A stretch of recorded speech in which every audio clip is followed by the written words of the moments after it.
In this video, I'm gonna talk about how to go full screen in laptop and PC and how we can do this. This is actually a step-by-step guide, and I'll be demonstrating you a couple of ways to do the full screen. So the first thing, if you wanted to do a full screen for any kind of an application or window like this, for example, this is over here, as you can see, this is a file explorer.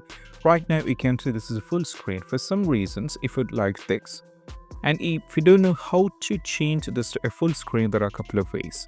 The first one, you have to click on this maximizing button here, that called maximize button. If you click on this, it is like a full screen.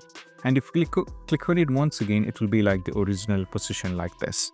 And also we have a shortcut way where you can press a keyboard from the keyboard that's going to make it the full screen.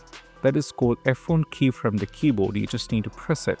So right now you can see this is a complete full screen. And if you press it once again, it will be back like this.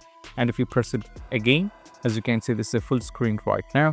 And you can just disable the full screen by pressing it once again. So this is a way how you can either make the full screen on a computer or laptop.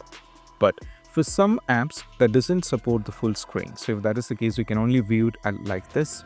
And if you wanted to make it the full screen, then what you need to do is we have to go over here in the search. We need to type here for settings. Then we have to click on this.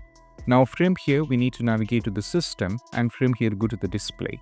And from here, we have to go to the scale and make sure you have to click on the drop down menu and make sure that is 100% is recommended.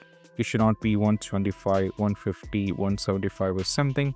Make sure this is being set into 100%. Now we have to close it and we have to check.